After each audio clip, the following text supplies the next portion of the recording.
หม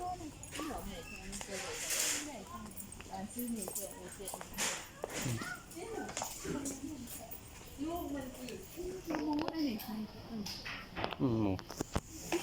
นี่ลูกหมูเป็นแต่แซ่บบริวารนะฮะโอเคคุณโอ้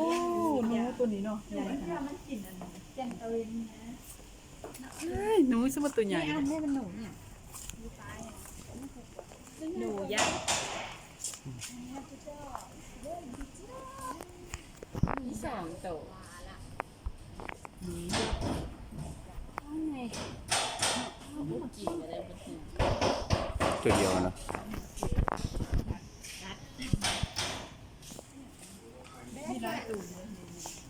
แม่แค่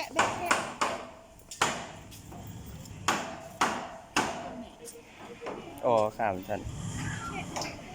มันเป็นสีดำนะอ๋อขามันสั้นสั้นแม่แค่บ้านเฮาค่ะยังตัวเดียว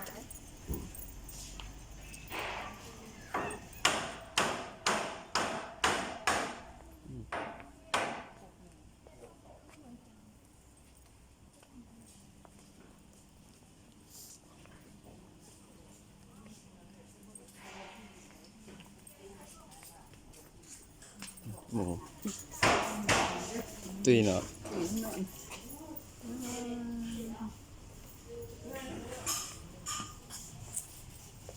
โอ้จิโจ้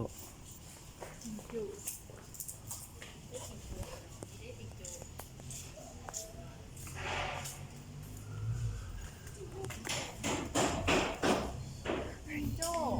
วอลลาบี้หรอคือว่ากระแลมเลย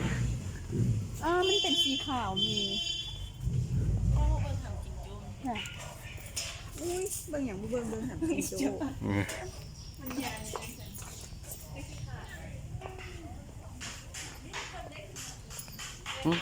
ที่บ้านเห็นมาแล้วมาดิ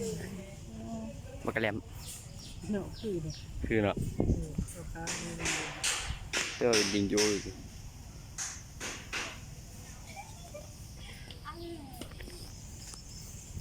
ให้อาหารสัตว์ทุกชนิด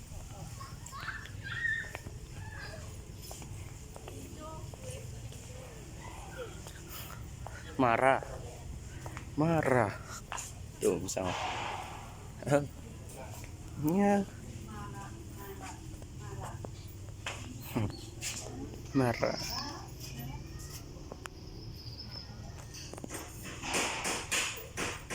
หน้าคือกระต่ายเลย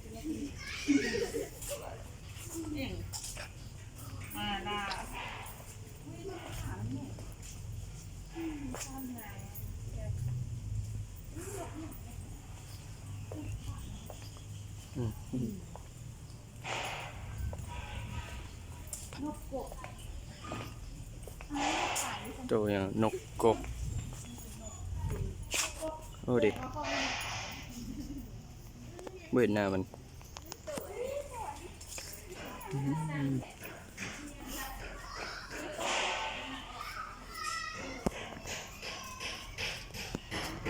นกอีไก่โอ้เมียเขียด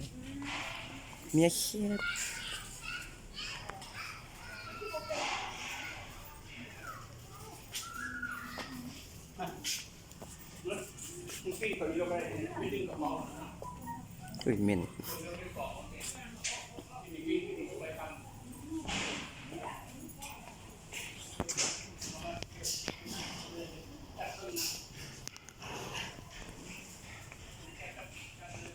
โคตรเหม็นเลยนกอีไก่นกยุ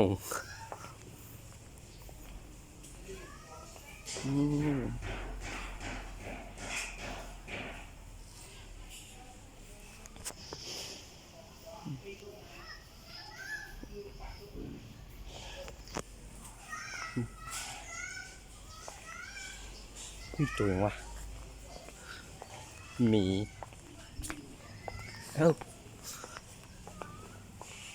หมี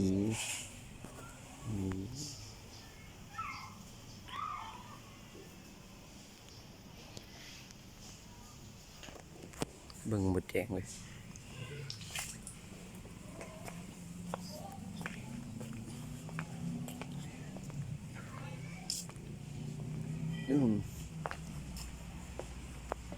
อันปะก็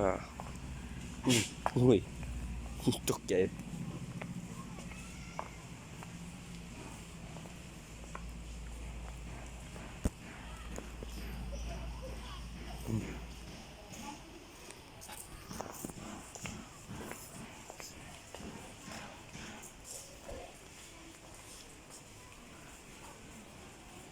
เจ้า